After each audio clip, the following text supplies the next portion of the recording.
Welcome to Hungry Books. Please subscribe. Learn to argue less and persuade more. There is a way to discuss emotive and controversial topics without coming to blows. What if we holstered our killer facts and figures and started speaking with people, not at them? What if, instead of attempting to change minds by sheer force, we asked thoughtful questions and listened to answers? What if we tried to help others challenge their assumptions? Beliefs matter. No matter how trivial or weighty, they change the way we behave. The higher the stakes, the more likely you are to clash with people who hold opposing views.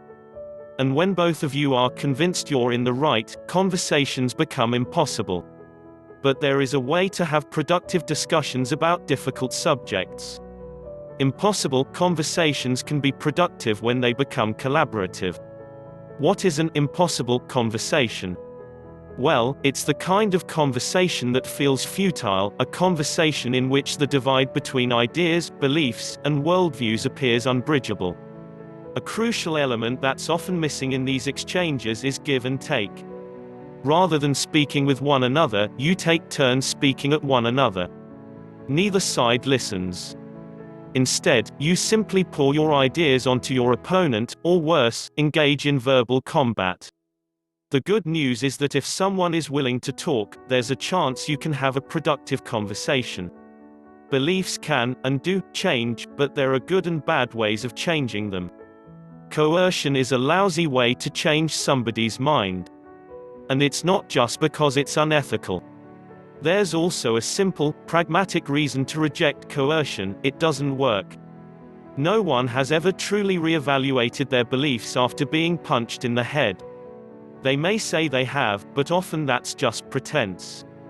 However, lots of people have changed their minds after engaging in conversation. This is because conversations are collaborative. If you come to see things differently, it's in part because you yourself generated the ideas that helped change your mind.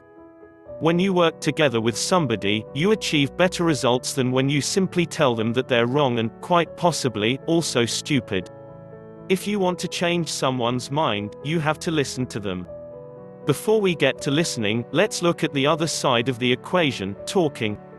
Why do compelling arguments fall on deaf ears? There's actually a pretty simple explanation: people don't like being lectured. Lecturing someone is like delivering a message. Once you've said your piece, your job is done. It's up to the audience to digest its meaning. This works well in some contexts, say, in lecture halls, but it's likely to backfire in conversations between equals. How would you know that you're delivering a message, not engaging in a conversation? One way is to ask yourself, was I invited to share this? If the answer is no, you're probably lecturing, which means now's a good time to change tack. Think about your own experiences.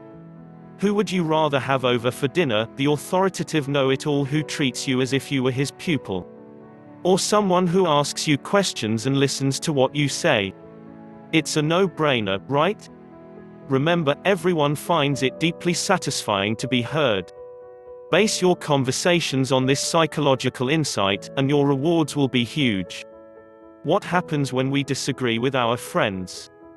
Most of the time we put our differences aside, right?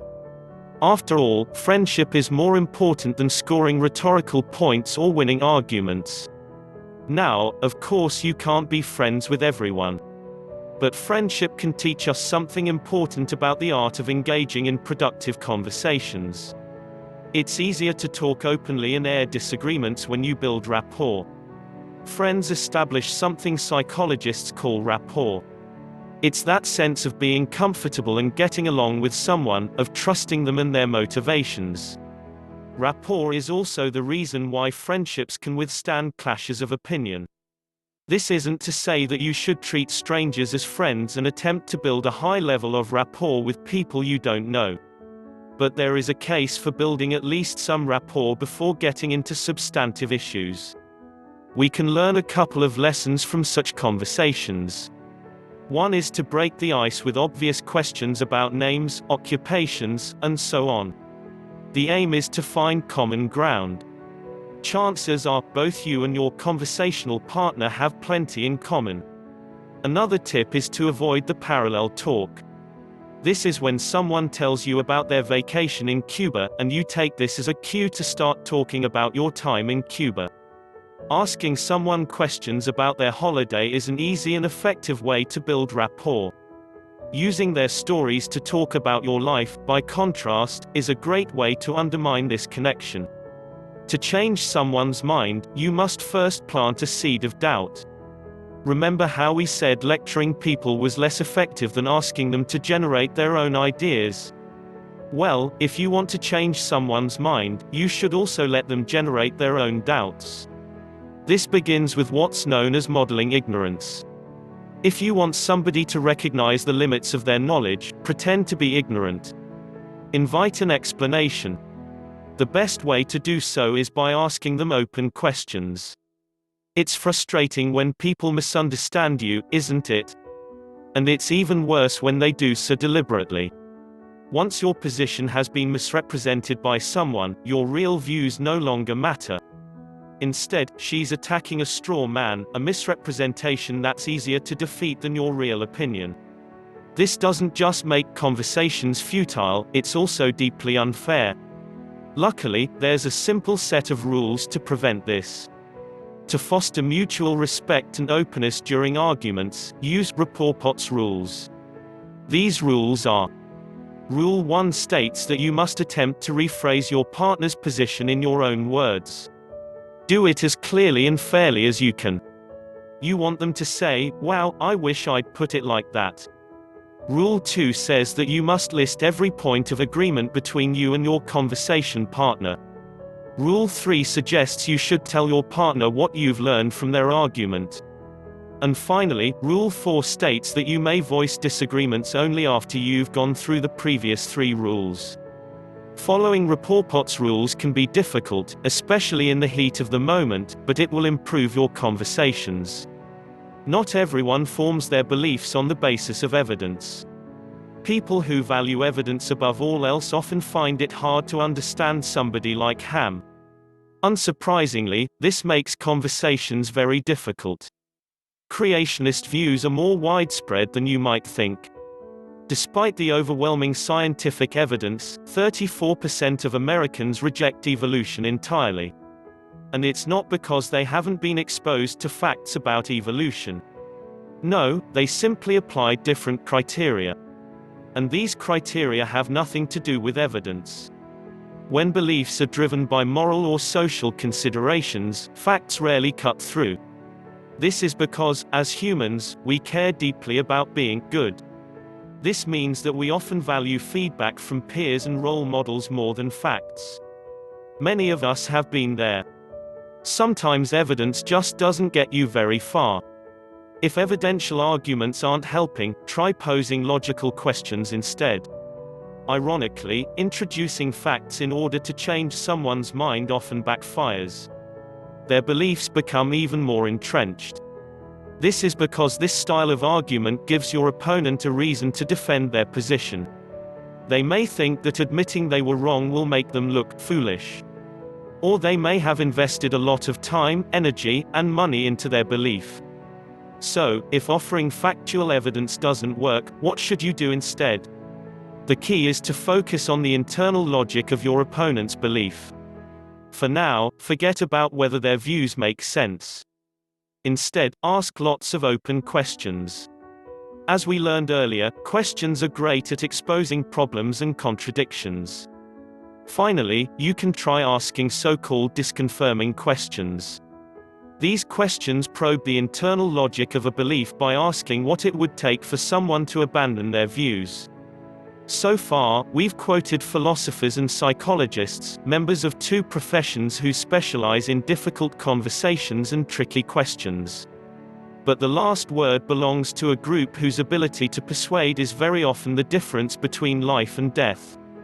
These people are hostage negotiators. The art of hostage negotiation offers a wealth of tricks to improve conversations. Your conversation partners might not be as demanding as a bank robber, but that doesn't mean you can't employ some of the tricks police negotiators use. These tricks can help conversations flow smoothly. Consider so-called minimal encouragers. These are small signals that discreetly inform the speaker you're listening, things like, "Yeah, I see," and "Okay." Although they require virtually no effort, minimal encouragers work great at reassuring your partner and diffusing tense moments. Then there's mirroring. This is another simple verbal technique that lets the speaker know you're listening.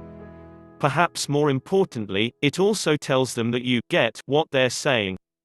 Here's how it works. When your partner says something, simply repeat the last 2 or 3 words, but phrase them as a question. It's also important to remember that if you want people to change their minds, you have to give them a graceful exit.